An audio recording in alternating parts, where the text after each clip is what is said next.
Hi everyone, welcome to my channel. ಇವತ್ತು ನಾನು ಮಾಡ್ತಾ ಇರೋದು ಮ್ಯಾಂಗೋ ಪುಡ್ಡಿಂಗ್ ಹೇಗೆ ಮಾಡೋದು ಅಂತ ತೋರಿಸ್ತಾ ಇದ್ದೀನಿ. ಫಸ್ಟ್ ನಾನು ಇಲ್ಲಿ 1 kg ಅಷ್ಟು ಮಾವಿನ ಹಣ್ಣು ತೊಗೊಂಡಿದ್ದೀನಿ. ನಿಮಗೆ ಯಾವ ಮಾವಿನ ಹಣ್ಣು ಇಷ್ಟ ಆಗುತ್ತೆ ಅದನ್ನು ತೊಗೋಬೋದು.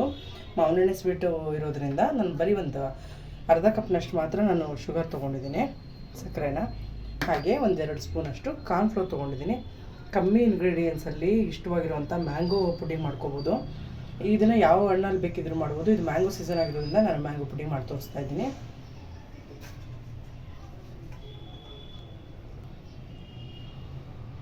ಈಗ ನೋಡಿ, ಮಾವಿನ ಹಣ್ಣು ಕಟ್ ಮಾಡ್ಕೊತಾ ಇದ್ದೀನಿ.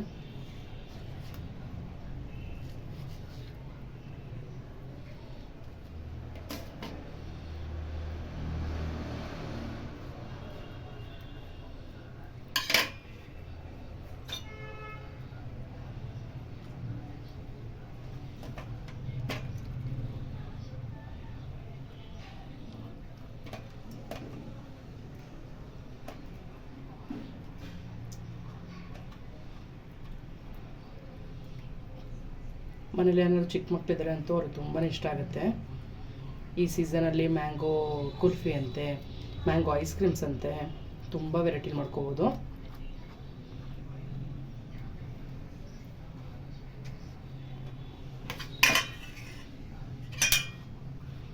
ಇದೇ ಥರ ನಾನು ಎಲ್ಲ ಹಣ್ಣುಗಳನ್ನು ಕಟ್ ಮಾಡಿ ಹಣ್ಣಿನ ತಿರುಳನ್ನು ತಗೋತಾ ಇದ್ದೀನಿ.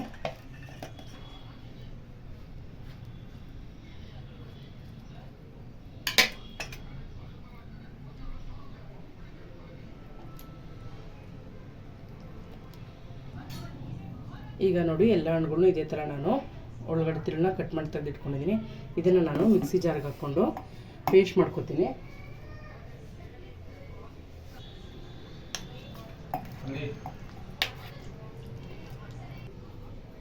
ಈ ಥರ ಮಾವಿನ ಹಣ್ಣನ್ನೆಲ್ಲ ಪೇಸ್ಟ್ ಮಾಡ್ಕೊಂಡ್ಮೇಲೆ ನಾನೊಂದು ಪ್ಯಾನ್ನ ಕಾಯೋದಕ್ಕೆ ಇಟ್ಕೊಂಡು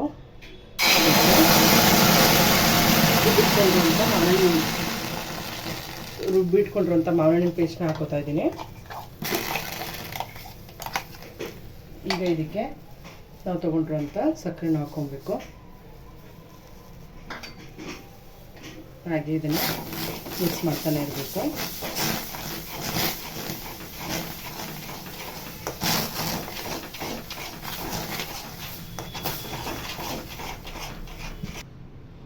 ಈಗ ನೋಡಿ, ನಾನು ತೊಗೊಂಡಿರೋಂಥ ಕಾರ್ನ್ಫ್ಲೋರ್ಗೆ 2 ಸ್ಪೂನ್ ಕಾರ್ನ್ಫ್ಲೋರ್ಗೆ ನಾನು 1 ಲೋಟದಷ್ಟು ಹಾಲನ್ನ ಹಾಕ್ಕೊಂಡು ಚೆನ್ನಾಗಿ ಮಿಕ್ಸ್ ಮಾಡ್ಕೊತಾ ಇದ್ದೀನಿ.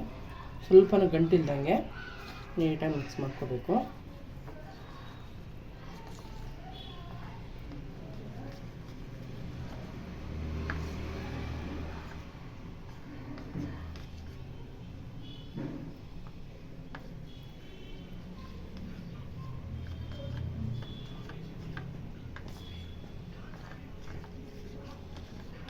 ಇದನ್ನು ಪೇಸ್ಟ್ನ ಚೆನ್ನಾಗಿ ಮಿಕ್ಸ್ ಮಾಡ್ಕೊಂಡ್ಮೇಲೆ ಈ ಮ್ಯಾಂಗೋ ಪೇಸ್ಟಿಗೆ ಹಾಕೋತಾ ಇದ್ದೀನಿ. ಕಾರ್ನ್ಫ್ಲೋರ್ ಪೇಸ್ಟ್ನ ಇದಕ್ಕೆ ಹಾಕಿದ್ಮೇಲೆ ಚೆನ್ನಾಗಿ ಮಿಕ್ಸ್ ಮಾಡ್ತಾನೆ ಇರಬೇಕು, ಗಂಟಿಲ್ದಿರೋ ಥರ. ಇದು 10 ನಿಮಿಷದಲ್ಲಿ ಈಸಿಯಾಗಿ ಬೇಗ ಆಗೋಗುತ್ತೆ, ಕಮ್ಮಿ ಇಂಗ್ರೀಡಿಯೆಂಟ್ಸ್ ಅಲ್ಲೇ. ಮಕ್ಕಳಿಗಂತೂ ತುಂಬಾ ಇಷ್ಟ ಆಗುತ್ತೆ.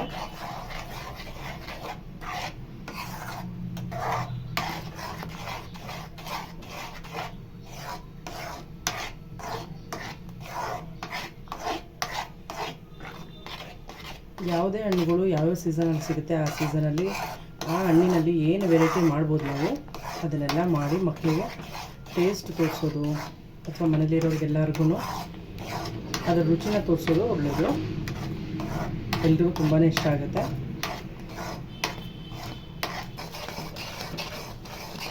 ಇದನ್ನು ನೋಡಿ, ಚೆನ್ನಾಗಿ ಕೈ ಆಡ್ತಾನೆ ಇರಬೇಕು, ಚೆನ್ನಾಗಿ ಮಿಕ್ಸ್ ಮಾಡ್ತಾಯಿದ್ರೆ ಯಾವುದೇ ಥರ ಗಂಟುಗಳಿರಲ್ಲ. ಇಷ್ಟು ಬೆಂದರೆ ಸಾಕಾಗುತ್ತೆ, ಗಟ್ಟಿ ಬಂದಿದೆ. ಈಗ ಇದನ್ನು ನಮಗೆ ಯಾವ ಶೇಪ್ ಬೇಕನ್ಸುತ್ತೆ ಆ ಕಪ್ಗೆ ಹಾಕ್ಕೊಂಡು 10 ನಿಮಿಷ ಫ್ರೀಝರಲ್ಲಿ ಇಟ್ಟು ಆಮೇಲೆ ಸರ್ವ್ ಮಾಡ್ಬೋದು.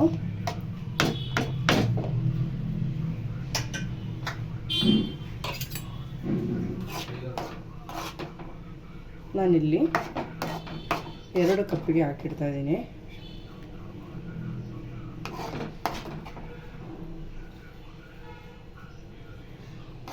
ಅದು ಸ್ವಲ್ಪ ಬಿಸಿ ಇದ್ದಾಗಲೇ ಹಾಕಬೇಕು, ಗಟ್ಟಿ ಆದಮೇಲೆ ಹಾಕೋದಕ್ಕಾಗಲ್ಲ.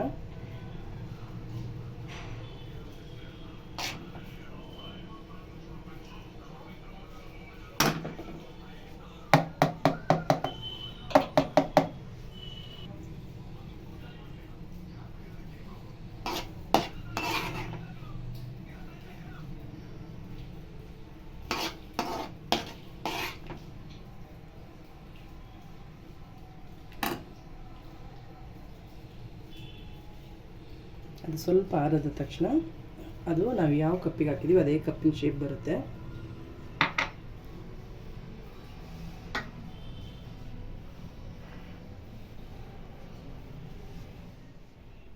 ಈಗ ನೋಡಿ ಅರ್ಧ ಗಂಟೆ ಫ್ರಿಡ್ಜ್ಗೆ ಇಟ್ಮೇಲೆ ಎಷ್ಟು ಚೆನ್ನಾಗಾಗಿದೆ. ಇಲ್ಲಿ ಎಡ್ಜ್ ನೋಡಿ ಕಾಣಿಸ್ತದೆ ಅನ್ಕೋತೇನೆ, ಎಷ್ಟು ನೀಟಾಗಿ ಫುಲ್ ಬಿಟ್ಕೋತಾ ಇದೆ. ಅರ್ಧ ಗಂಟೆ ಫ್ರಿಡ್ಜಲ್ಲಿ ಇಟ್ಟರೆ ಸಾಕು, ತುಂಬಾ ಚೆನ್ನಾಗಾಗಿರುತ್ತೆ.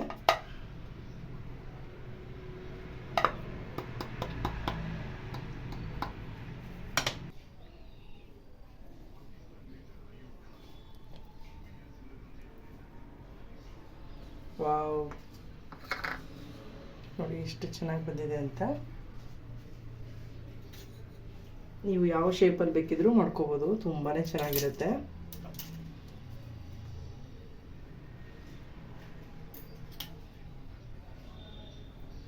ಎಷ್ಟು ನೀಟಾಗಿ ಬಂದಿದೆ ನೋಡಿ.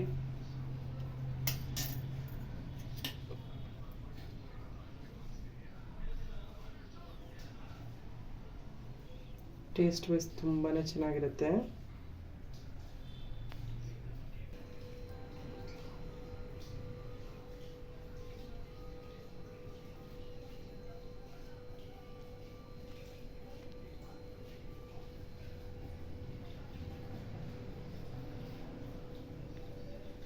ನೋಡಿ ಎಷ್ಟು ಚೆನ್ನಾಗಾಗಿದೆ ಅಂತ. ನೀವು ಯಾವ ಶೇಪಲ್ಲಿ ಬೇಕಿದ್ರೂ ಮಾಡ್ಕೋಬೋದು. ಇದಕ್ಕೆ ನೀವು ಡೆಕೋರೇಷನ್ ಆಗಿ ನೀವು ಯಾವ್ದಾದ್ರು ಡ್ರೈ ಫ್ರೂಟ್ಸ್ಗಳನ್ನ ಬೇಕಿದ್ರೂ ಯೂಸ್ ಮಾಡ್ಕೋಬೋದು, ಅಥವಾ ತಿನ್ನೋದಕ್ಕೆ ಚೆನ್ನಾಗಿರುತ್ತೆ ಅಂದರೆ ಮೇಲೆಲ್ಲ ಹಾಕ್ಕೋಬೋದು. ನಾನು ಮ್ಯಾಂಗೋ ಫ್ಲೇವರೇ ಜಾಸ್ತಿ ಇರಲಿ ಅನ್ನೋ ಕಾರಣಕ್ಕೆ ಡ್ರೈ ಫ್ರೂಟ್ಸ್ ಏನು ಜಾಸ್ತಿ ಹಾಕಿಲ್ಲ. ಡೆಕೋರೇಷನ್ಗೆ ಅಂತ ಒಂದು ಬಾದಾಮಿ ಮಾತ್ರ ಇಟ್ಟಿದ್ದೀನಿ ಅಷ್ಟೇ. ಬನ್ನಿ ಟೇಸ್ಟ್ ಹೇಗಿದೆ ಅಂತ ನೋಡೋಣ.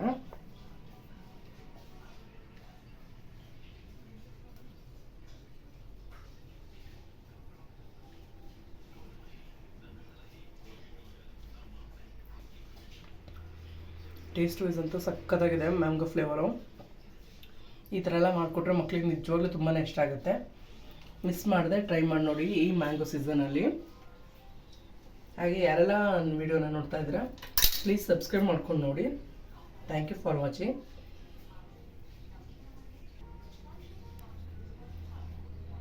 ಯಾರೆಲ್ಲ ಯಾವತ್ತೂ ಮ್ಯಾಂಗೋ ಪುಡ್ಡಿಂಗ್ನ ಟ್ರೈ ಮಾಡಿಲ್ಲ ದಯವಿಟ್ಟು ಒಂದ್ಸಲ ಟ್ರೈ ಮಾಡಿ ನೋಡಿ, ತುಂಬಾ ಚೆನ್ನಾಗಿದೆ taste wise. Thank you for watching. Subscribe ಮಾಡ್ಕೊಂಡು ನೋಡಿ.